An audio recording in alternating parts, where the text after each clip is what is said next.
Imagine facing an army that has already defeated you before a single sword is even drawn. An army that moves like a ghost through waterless wastes, appearing exactly where your maps say survival is physically impossible. This wasn't just warfare. This was a cognitive masterclass. And its architect was Khalid ibn al-Walid. Known as the Saif Allah, the drawn sword of God, Khalid commanded forces across more than 100 engagements, shattering the Sassanid Persian and Byzantine empires without suffering a single defeat. While his physical mobility was legendary, his true genius lay in cognitive destruction, weaponizing territory and breaking the enemy's will to fight. To understand how Khalid conquered the 7th century Near East, we must look past the steel and dissect his mind games. Raised among desert Bedouins, Khalid learned a fundamental truth. The desert is not a barrier, it is a weapon. His tactical awakening was forged in blood. At the Battle of Uhud in 625 CE, while commanding Meccan forces, Khalid spotted a critical flaw. The Muslim archers abandoned Mount Ainin to loot the Meccan baggage train. Khalid instantly wheeled his heavy cavalry around the mountain's rear, turning a Meccan retreat into a devastating victory. He learned that cognitive greed is the ultimate tactical vulnerability. Years later, at the Battle of Mu'tah, this mastery saved his own army. Heavily outnumbered, Khalid assumed command of a retreating force. Under the cover of night, he reshuffled his lines, swapping his wings, putting the rear guard in front, and having baggage trains kick up massive dust clouds at dawn. The next morning, the Byzantines saw what appeared to be an endless wave of fresh reinforcements. This cognitive hesitation bought Khalid the precious hours he needed to execute a clean, orderly withdrawal, saving his army and earning his legendary title. But Khalid's most calculated cognitive weapon was the Mubarizun. This elite unit of champion swordsmen was rigorously screened for fast-twitch muscle fibers, spatial awareness, and absolute psychological control.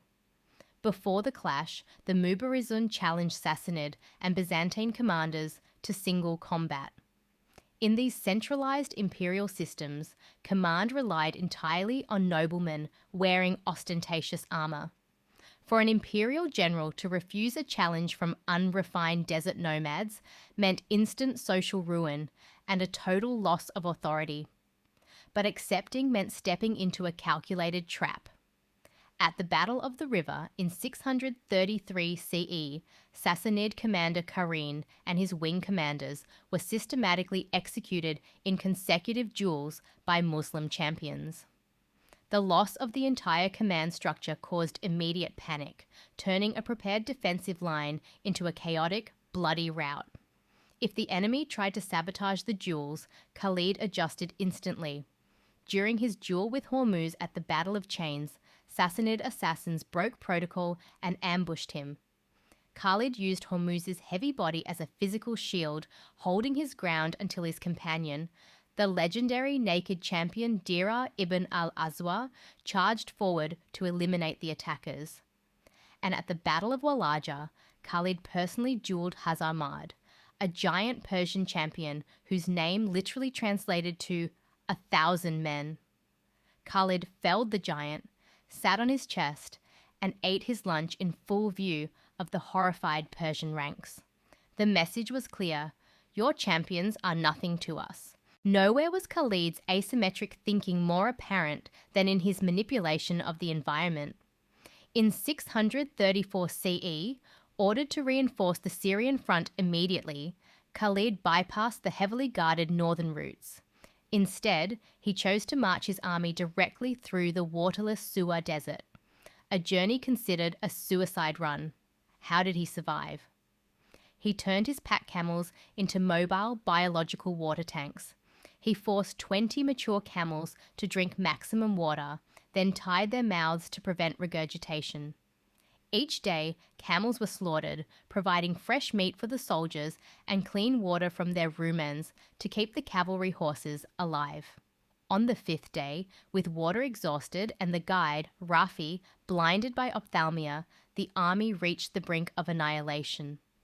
Rafi told the scouts to search for a specific, isolated boxthorn, Alsage, shrub. Rafi knew this botanical phreatophyte possessed a deep taproot capable of reaching water tables 30 metres down. They found the shrub, excavated the sand, and uncovered a hidden freshwater spring. Khalid's army emerged from the waterless void directly in the vulnerable rear of the Byzantine lines, unhinging their entire southern defensive network without a siege. This spatial manipulation reached its peak at the Battle of Yarmouk in 636 CE. Confronted by a massive Byzantine force of up to 80,000 men, Khalid executed a strategic retreat, drawing the Byzantines onto a flat plain flanked by deep, impassable ravines. On the decisive day, as the Chamsin, a blinding, sand-laden desert wind, blew directly into the Byzantines' faces, neutralizing their archers, Khalid struck.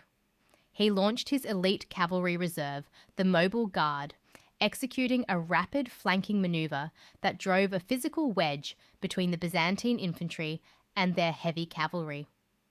With the enemy cavalry driven off, the blinded legionaries were pressed backward toward the Rukad Gorge. But Khalid had already closed the trap.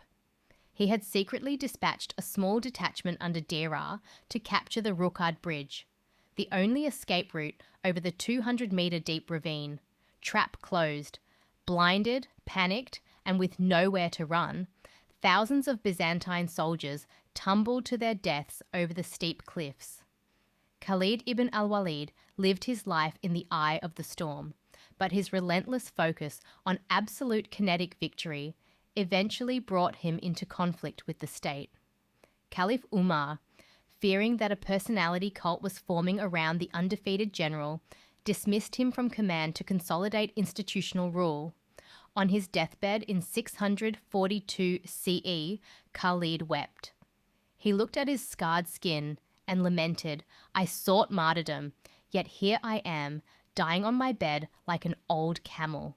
His wife comforted him, reminding him that he was the sword of Allah, and the sword of God could not be broken in battle.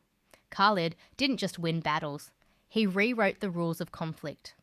He proved that the ultimate territory is not the land under your feet, but the cognitive space inside your enemy's mind. If you enjoyed the video, hit subscribe, and let us know in the comments, which of Khalid's mind games do you find most terrifying?